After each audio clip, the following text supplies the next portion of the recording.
Great. Oh, look at that. We're here. All right. Good morning, everybody. This is Jen from Two Rivers Books, Weird Sisters Yarn, and we're here with Zipporah Newton Calvert and Farnell Newton to talk about books and reading as resistance, and reading is resistance as a resource. Mm-hmm. We've got a really quiet week at the shop. I think it's just our ongoing knitting stuff. We've got a newsletter that went out this morning. Signups are starting for a sweater class, Wave of Change. It's designed by an African-American Black woman designer. We're partnering with her and going to be running a class for that sweater. We've also got information on a knitting, sewing, crocheting project called the Empower People Project. It's a purple bandana that people can wear as a way to help start conversations and raise awareness around voting. So that information is on our newsletter and will be on our website. Nice. Yeah, we need to vote. And who doesn't like purple? And who doesn't like purple? We should vote on the date that's already designated, P.S. I agree. Far in the future. So much to talk about. All right. So I'm going to hand it over to you two. Thank you so much. Thank you.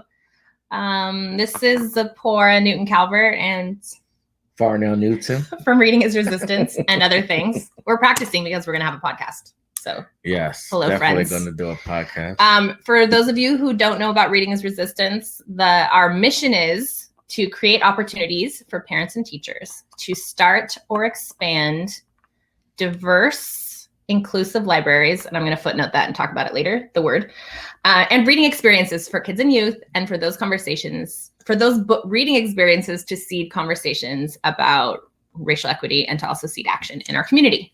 So the reading as a means to being active. And I wanted to pause on inclusion because I'm rethinking it as a word to use. So I thought I would. Why are you rethinking it? Because I've been thinking about what inclusive means, and I read a couple of articles because I love to read things.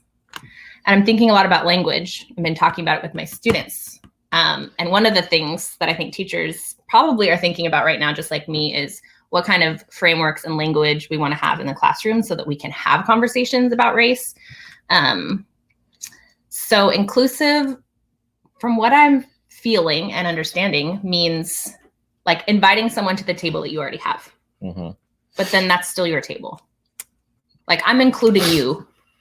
We're including you at this table. But the table is already built by like dominant systems. Mm-hmm. And just because now you're at the table doesn't mean that you're even provided the same resources or yes. Yeah, tools. Right. Just because services. You're sitting there or you're on the shelf or whatever, it doesn't mean you're read, understood, respected. Yeah. So I'm going to find some new language that isn't the word inclusive. Because I'm trying to really like focus in on what my philosophy is around living and teaching. In a pandemic. And in a rebellion. And homeschool teaching. Yes, as was noted at the beginning, Portland Public Schools are going to be virtual at least through November 5th, we think, unless something bizarre happens and COVID changes in our area, which I don't think it will. So we're going to be, we're doing this. And we'd like to do it all together in community. I have some questions that some Reading is Resistance friends asked, so we can do those later. And also some resources to share. Okay, great. I'm just hanging out. I know. Hanging out, enjoying the time and learning more and being supportive and, and these are all the things we talk about from, family to being a musician, trying to navigate during a pandemic and boundaries and health and opening up our quarantine to our parents and things like that. Lord. So many things. So back to being a teacher person. I just wanted to share a couple of things that I'm reading right now because I know there's a ton of resources and so many of them are good.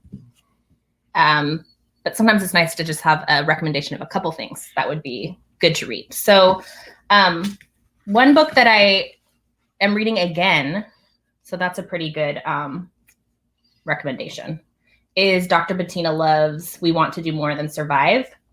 And this is just an amazing book about abolitionist teaching as a framework. So if you're looking for like, I would like a framework for my teaching and I want to be anti-racist, abolitionist teaching is really powerful. There's also just recently an abolitionist teaching network, which I think is maybe ABT. Anyway, you can Google it. Dr. Bettina Love is part of that. And there's also like 6 other amazing Black, Indigenous, and other women of color who are part of the collective, who are teachers and educators, who are providing workshops and conversations that I have found incredibly helpful. And I think one of the things that's helpful for educators right now is like to not be alone and to find like sources that resonate and can teach us some things that we need to do in the classroom. So this is a great book. I actually use it in my class too. Emergent Strategy is just always my go-to. Adrienne Maree Brown, I'm in love with. She's great. And this is a really useful book. It's almost like a workbook in a way, and it's also like a meditation. But it has Emergent Strategy is like a philosophy of being, and some of the pieces of it are like the small work is the big work. But it also has like how to lead conversations and how to build community. This is really a lot about like building multiracial community, working together, listening, finding a new way to be. So kind of like rejecting old structures and finding new ones. I love this book. And she's doing lots of like webinars and all the things that are great. 2 Rethinking Schools books that I think that every teacher should probably have. And I think all the way up, these are for K-12, but I think they're good for anyone. This is Rethinking Ethnic Studies. And it's from Rethinking Schools. And it's completely inspiring. It has actual lesson stuff that you can do with students, but it also has sort of philosophical things. And then the other book also from Rethinking Schools is Teaching for Black Lives. And I think this is, again, it's made for K-12, but it's definitely for everybody. And it's like completely beautiful and has like, it's an anthology. So lots of different voices too that you can experience and share, which I think is great. A new book that I have not read yet, but was recommended on the Abolitionist Teaching Network was Not Light But Fire, How to Lead Meaningful Race Conversations in the Classroom. I'm really excited about this one. So this is about facilitating conversations. I think a lot of people are like, oh my gosh, what's going to come up in our discussions? The truth is we can't know. So we just have to breathe and be as prepared as humans as possible. And the other one that I wanted to say is just a book that I'm reading about my own identity. This is called Identity, Belonging, and Rediscovering God Native. And it's from an Anishinaabe person who kind of like diving into her identity. And I think that part of being able to have conversations about race is like actually knowing who you are. Right? Yes. Okay. So those are some recommendations for teachers. I will also put them in a blog on Reading is Resistance, which is PS redesigned with a really great logo from someone we know. PopWonderCo.com. JP Downer of Pop Wonder Co. Reached out to him to redo all of Sephora's branding for Reading is Resistance, and he's an amazing. Yeah, so good. If you've seen our new logo, we have a couple of different iterations, and it's beautiful, really reflective of us. It's been really reinvigorating. We're getting our resources ready, and it's super fun.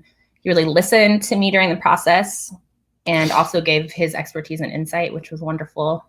Yeah, he's amazing. He, as far as like thinking whole brand and graphics and not overcharging and not listening to you like a lot of creatives sometimes do. And we know some people that's going through that. And, but he's amazing and great. So if you need any type of logo, brand, web, flyer, whatever, t-shirt designs, whatever, PopWonderCo.com. He's also my bass player. So We have a question in here. Are any of the teacher-focused books you recommend particularly good for parents who aren't familiar with the vocabulary that gets used in professional educational circles? That's a great question. I would say I tend to pick books that are a little more broadly for everyone. I'm not super into scholarship that makes it inaccessible. I think that's like perpetuating white dominance. So I don't love that. So I think any of these books would be good. I mean, Emergent Strategy is just for people. But I honestly think that Teaching for Black Lives would be a great one to start with. It has a lot of like introductory vocabulary and just insightful essays. I think it's for anyone to read and does give good vocabulary. That Rethinking Schools is an awesome organization. It's great to find organizations that you can trust, which is actually hard. Yes, nowadays, because you trust them and then you find out there's all kind of things in the closet, in the shadows. That's right. We're in Portland, Oregon. And as all of you across the country may have seen us in the news. Yes. A lot is happening. Or on 45 some tweet. Apparently our city could have burned to the ground. If he didn't send troops last week. Yeah. But that's not real. Okay. Another book I would like to recommend is our Middle Reader Book Club book for August, because I'm reading this right now and it is beautiful. First of all, the cover art is like gorgeous. It's so pretty. The back even is really pretty. And it's like it's a fantasy-ish, fairy tale-ish, but also real, and talks about justice. And the characters are beautifully illustrated and like, it's just good. We're going to be talking about it August 12th. Is it an audiobook? I don't know. For people like me? You know what I found out? Do you know what I don't think it's magical realism. It's more like a creative, it's based off of like Les Mis, but it's like an Asian American author. So it's really interesting. What was the question? Oh, audio. Guess what? Did you know that, well, just like anything else, did you know there's like barriers to who gets to be an audiobook? I mean, why am I surprised at these things? There's barriers? Well, there's like, okay, so some people get to have audiobooks because they're fancy and famous. Yeah. They've been deemed worthy of audiobooks. But for other books, like perhaps this, and I don't think this is the first book by this person, but let's say you're a new author and you're an author of color and you're in that like only 6% of books are actually by people who look like you, have your life experience. Your likelihood of getting an audiobook is really small. And I think for some, I don't know how this works, but I saw on someone's Instagram that they were actually in a lottery. Like you have to get picked in the lottery for some people to get an audiobook made of their book. I mean, why don't you just like hire someone to read your book and then, audio and edit it? I mean, sometimes that happens. I would rather do that than, yeah, instead of sit around waiting for Audible to pick up my stuff. It's like, just do it yourself. Hire a cool actor. Well, I think it's hard actually. I mean, it's laborious to record an audiobook. Yes, it is. Because you got to have a space and quiet. And the good ones have people who have magical narration. So sometimes that's the author and sometimes it's not. But okay, so this is not available in audiobook, we don't think. So you would have to actually read it. Or you know what? You know what used to be an audiobook? Reading out loud to each other. That is old school audiobook. We could do that. Boy. I do that sometimes. The kids make a sound, but I do it anyway. And the sound is a sigh. It is not a shout of glee. We do it anyway. Okay. Yeah. I have some. You have other questions? Yeah, I'm going to pull them up, I have quite a few questions actually that people asked. The first question was from Hillary B. Thanks, Hillary, about how we started Reading is Resistance, which we've talked about before. But I kind of wanted to give another side of the story, just like a briefie, which was that in 2016, when we started Reading is Resistance, we have this little free library outside of our house. And we're feeling really good about like circulating. And also, if you don't know what a little free library is, it's basically kind of like a structure, like a little house that houses books that the neighborhood can literally put any books in, or the person who lives there. But we decided to make ours strictly about kids' kid books instead of, old 80s romance novels and things that's that its own. that likes to pop up in them or religious like handbooks once in a while. We So do have to take things out sometimes. So had this idea, we're feeling really good about like participating, circulating free literature and exchange and community building, blah, blah, blah. And then I kept like looking in the library and seeing like this gross, like really books that I would not want my own children to read, let alone neighborhood children with, you know, and that were either racist or completely sexist, like narratives that like need to go. And they kept popping up in our, because a lot of definitely times people sexist. purge. You know, those old like kid books. Remember that witch one that was like, it was like about weight loss. I don't know what was going on, but there are some terrible books for children. Weight loss for witches? What was it? Yeah. Oh, no, okay. But it was a picture book for kids. It was awful. And so then I started to be like, what have I created? Like this gross place where we can circulate terrible books. Like, this is the worst because people purge their books and it's usually like, it could be bad ones. Or just like typical narratives, which is not really what we wanted to believe in. Like, I don't believe in that. So then we decided, then I was like, must have a fundraiser and put books in here that people should actually read. And so we got a bunch of books, Own Voices books by authors of color, and put stickers on them that said, please read and return. Not very many of them came back, but hopefully people read them. That's the main point.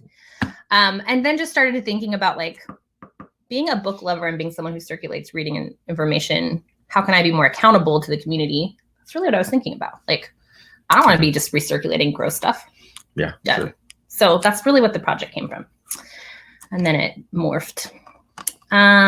So Steph had a couple of questions, multiple hard questions, actually, Steph, about being at home with the kids and how we can live by an example, even though we're social distancing, be anti-racist so that our children can be anti-racist too.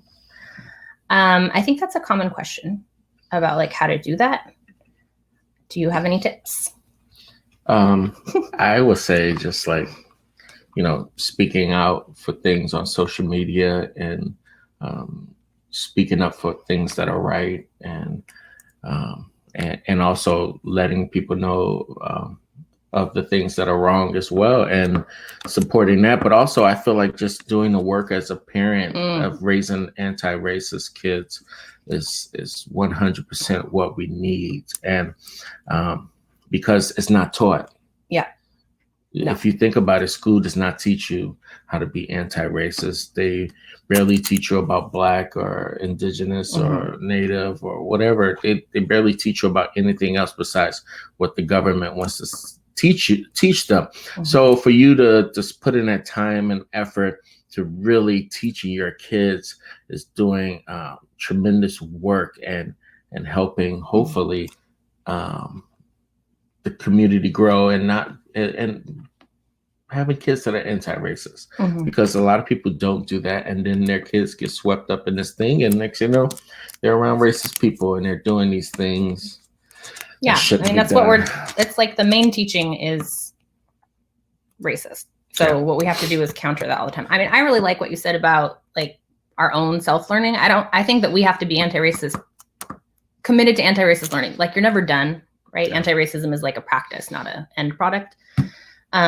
So doing that in front of your kids, I mean, that's the best way to model. Yeah. They might think you're weirdo and they don't want you to read the book out loud, but it goes in there. It goes in there and they're great and they stand up for those things. And when need be, they will definitely, our kids definitely stand up and voice their opinion when things are not right or things are racist or they might be watching a movie and they feel that there's no representation of Black or Indigenous people or people of color and the story doesn't, you know, really suit their lives. They would check us and, you know, I always bring up the Stuart Little, even though I enjoy the story of and the movie of it because it's a fantasy type of thing. But, you know, that time you called me and said that the kids, you put on Stuart Little, but Quincy said you had to turn it off because there was no Black people in Stuart He's even like, even the mouse is white. And I was like, okay, leave now. But those are, but the thing about it, but that's what you're getting in the media. You're getting that all the time. So what are you supposed to do as a kid who is mixed or biracial or black or white or whatever it is? Yeah. And that's all you see. You don't see any positive representation of people of color. Only time you see, I mean, it just goes on and on. So it's I still feel hard like, to find like books about mixed race families. So. But I feel like just doing the work and really teaching your kids, and even when it's hard, and we talk to them about everything. We talk to them about violent matters, well, not violent, but things of people getting hurt in the system or killed and stuff. I mean, we sit and talk to them about all of it, and Donald Trump and all of that stuff. We talk about what's wrong and what's right and what's wrong. Yeah. I was listening to an interview with Jason Reynolds this morning, who wrote Stamped. He's prolific writer, has written many, many things. Look Both Ways is like a great book that he wrote within the last year. He wrote co-wrote Stamped with Ibram X. Kendi. And he was just talking about the way that kids have much more capacity for truth and talking about challenging things than we give them credit for. Yeah. And that we really need to just like trust that they can hold the light and the hard stuff all at once. And that it's important for them to learn to do that. But not just the light, but fire. That's right. The fire. We do need them to hold the fire. We need fire around here. Yeah, because that's the thing too. It's not now you're teaching them to how to be, you're teaching them to be anti-racist, but now it's like to have the fire to stand up and to be passionate about it and to go out there in the street and walk side by side other people and support them. I was going to say to recommend to Steph and everyone, which I talk about this book pretty much all the time, but I think it's a really good book. And it's called This Book is Anti-Racist. And it is basically a workbook. It's targeted toward teenagers, I believe, but I really think that it's good for a family to go through together. And it starts with like identity mapping, which is something you could do with your kids. And then it goes through different parts of identity. It gives language and vocabulary that you could use shared. So I think it's a great book that like Steph, you could use with the kids at the table. Like you could just dedicate some time to doing that work together. And we can do that at a distance. And then it will start to like infiltrate our whole life in a good way. The other thing you asked that I thought was important was like, how can socially anxious kids get involved? And I was thinking about, we have a socially anxious kid. So this question definitely, like, she won't let us go to protests right now at all because it just completely breaks her down. She's so worried. And other things.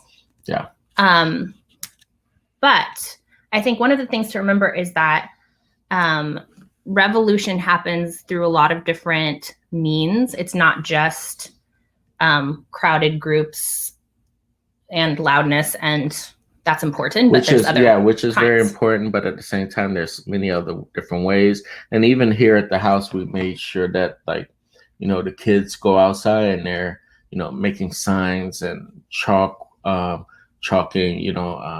Black Lives Matter and various different things and people's names. And we have even pinned on our fence laminated cards about Jason Washington and the PSU incident with the killing and that whole system. And we put these things up in our neighborhood, and there's plenty of times where we look outside and people are looking and reading and really enjoying. And also I learned a tip with the chalk is that the kids have been doing chalk outside, but they put hairspray on top of it, and it lasts. Like we have this art outside. It's been there it's rained and everything, and it's still there. So hairspray your sidewalk. Hairspray your sidewalk, throw some things. So then Aquanet. And so the people in the neighborhood, people know that, hey, this is what you're standing up for. This is what the kids are standing up for and showing solidarity. Like that event where I saw a news article last month where a kid was outside putting Black Lives Matter, and a neighbor came out and was like cursing them out right on the news live.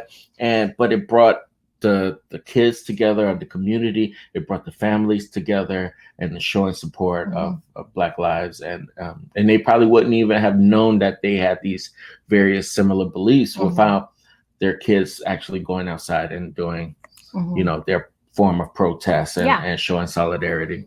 I was also going to say that our dogs are trying to get in. That protest and social justice movement, find what you love and go from there. So Steph, I know you love gardening, and there's a lot of really awesome, there's the Ron Finley's had the TED Talk about guerrilla gardening and talking about how gardening can create community. And, you could put a sign out in your yard that talks about Black-owned farms or food sources where people could buy their food and be supportive of that community. Food share opportunities, do the things that y'all love and make those revolutionary. I think that's one of the, we love books. I love books, so I make it about books. Fernell loves music. His music is part of that. Yes. Yeah. Okay. There's more, but I'm just going to do one more because I know we're coming up to the end. And the other questions I'll answer in Facebook. So look for that there. Someone asked about groups locally or nationally to get involved in where you can be tiny activists collectively. So groups that I'm going to recommend are Raising Luminaries, We the People, We with 2 E's. little.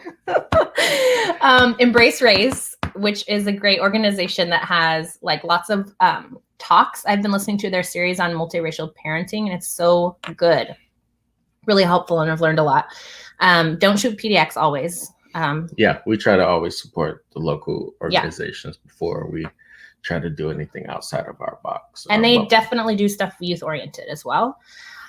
Resource groups like Brown Girls Rise, supporting their efforts is amazing. And then just be in relationship with each other to take action at home if you can't join community physically, are some of the recommendations. And there's some other questions about teaching and things that I really want to also answer. I think I'll answer them on Facebook because they're a little bit more involved, and I know we're coming up to our time. Are you taking pictures of the dogs right now? No, I was zooming into Janeway, our dog, Captain Janeway. Mm-hmm. Good old Newton. She was just staring at us through the door. Mm-hmm. But, and we're going to be putting this, we're formulating our podcast, and we're going to be jumping on it soon. Probably in the next, try to have something out in the next week or two. And if we're going to be virtual until at least November 5th, we've got time to make a podcast, folks. Yeah. So, and it'll be Zipporah talking about books and anti-racist teaching and such, but we will also be talking about things we're doing in our lives and family, music, and things that we're passionate about, because I feel like we have to always use what we know to keep learning and growing, but we use what we know and use that as a center basis of supporting Black and Indigenous people of color. Yeah. And I think maybe we can also highlight maybe each time an organization or an event that's coming out that's from other folks, so that we're connecting out and resourcing organizations led by other Black, Indigenous, and people of color. Yes, so we're excited about it. Continue to buy books independently. Yes. Third Eye Books is a Black-owned bookstore. Two Rivers Books is our local bookstore. All of our bookstores need our love. And we don't need to support Jeff Bezos. Yeah, that was some weird stuff yesterday. I watched the Congress hearing. Yeah, this is so bad. Yeah, so we just have to rework our practices, which is actually part of being anti-racist. Okay, I have to rewire to do things differently. I do not need my things tomorrow. Yeah. That's how we're going to have to roll. Yeah, let me support some local businesses and help their economy, our local economy. Yeah. And such. But, we're going to be talking about more of this stuff in our podcast. Our dogs are going to be talking. Yes. They want to be part of it, obviously.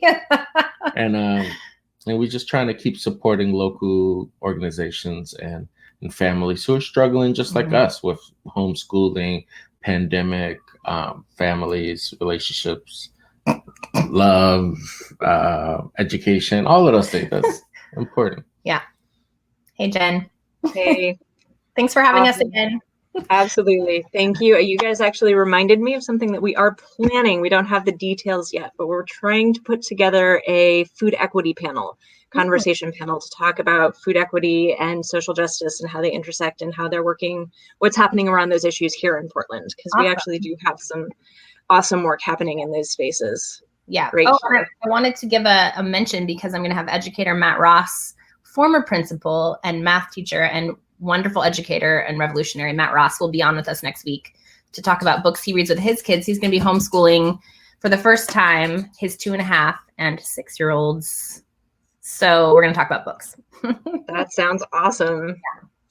Cool. Thank you, everybody. And we will talk to you later. Thanks. Bye. Bye.